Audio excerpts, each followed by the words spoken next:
Vous êtes sur Radio Sport Info 92.3. Nous recevons ce matin Monsieur le ministre du Travail, Monsieur Grégoire Auna. Bonjour Monsieur le ministre. Bonjour Monsieur Mimé, bonne fête du travail, c'est au travail.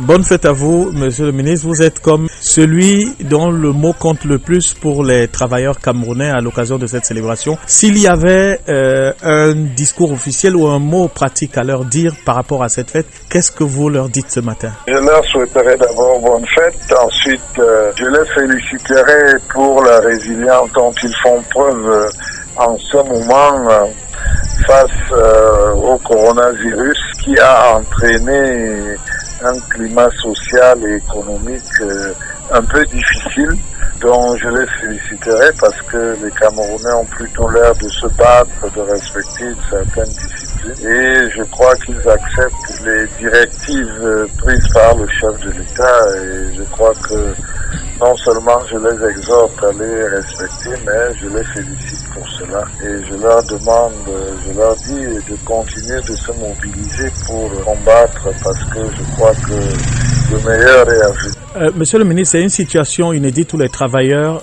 célèbres étant quasiment confinés. Il y a des difficultés liées à leur salaire. Est-ce qu'avec les employeurs, vous avez au moins pu trouver des solutions, en tout cas pour pouvoir contourner toutes ces difficultés en cette période de confinement et vous rassurer au moins que les travailleurs seront minimalement payés pendant cette période-là? Nous sommes assurés, mais je crois que vous voyez, dans la structure camerounaise actuellement, il y a l'inspection du travail. Donc, certaines entreprises, il y a plusieurs catégories. Certaines entreprises se sont assises avec les délégués du personnel pour examiner la situation et sont arrivés souvent à des accords. Ils se sont entendus pour qu'il y ait parfois un minimum d'activité, parfois certaines choses pouvaient être supprimées. Ils se sont entendus sans même que le ministère du Travail intervienne.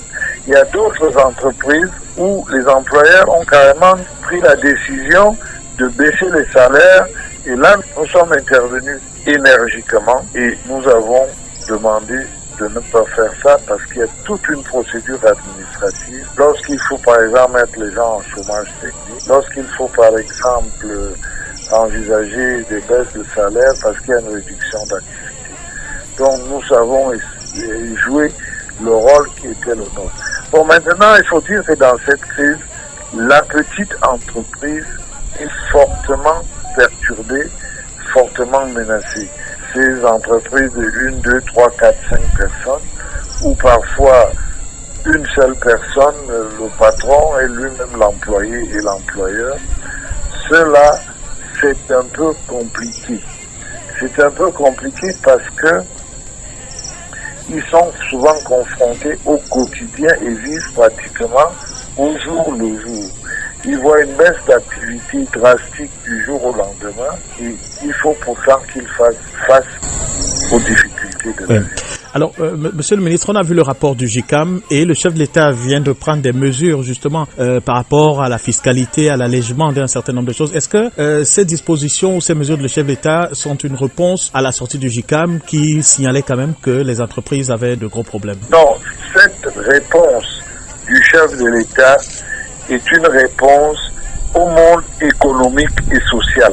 Le JICAM peut s'en approprier la paternité puisque vous me posez la question par rapport au JICAM.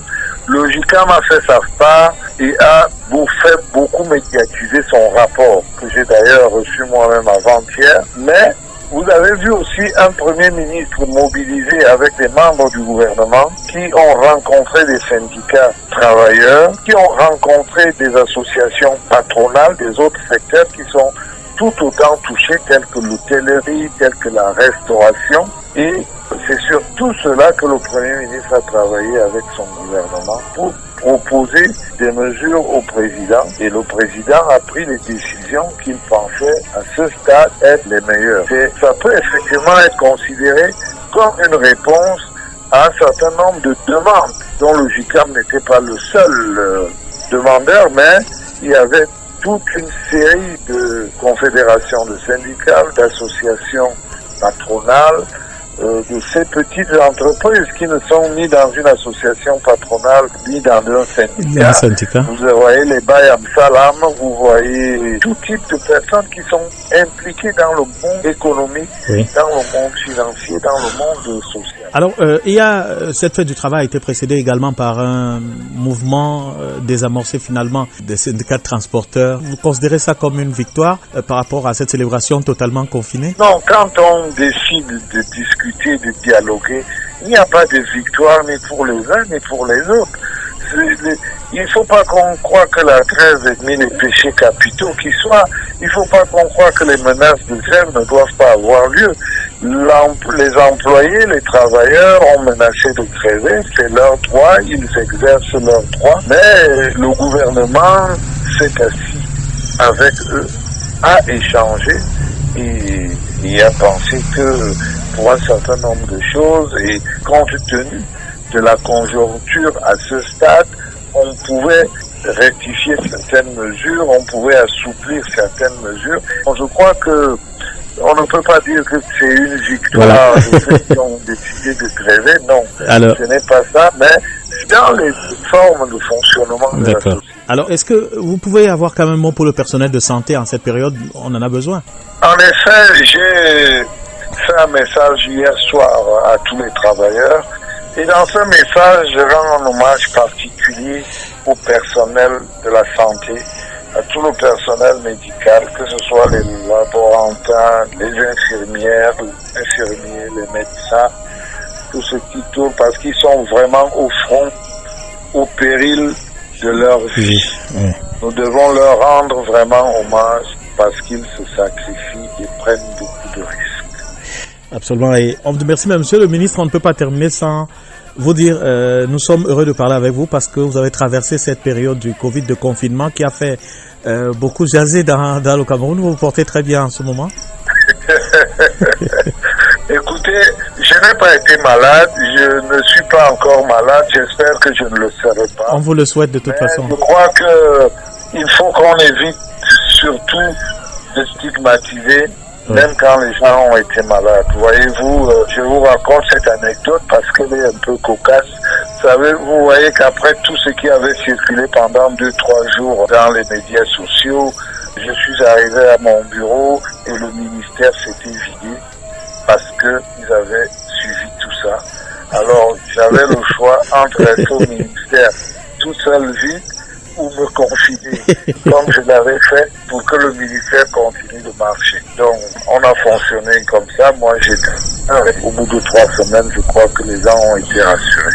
Grâce à Dieu, il ne vous arrivera rien, monsieur le ministre. Et merci pour ce moment. Je veux dire qu'il ne nous arrive rien. Merci. Bon courage à vous et bonne fête du travail à vous qui êtes au travail aujourd'hui. Reposez-vous quand même. Merci, monsieur le ministre, et bonne journée.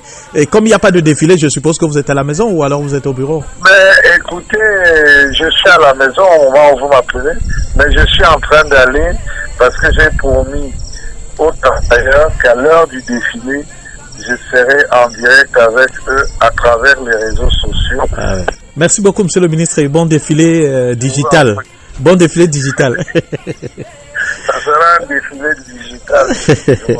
Merci beaucoup. Au revoir. C'était le ministre du Travail, monsieur Grégoire Ona, qui était en ligne avec nous. Vous êtes sur RSI 92.3. C'est vendredi matin.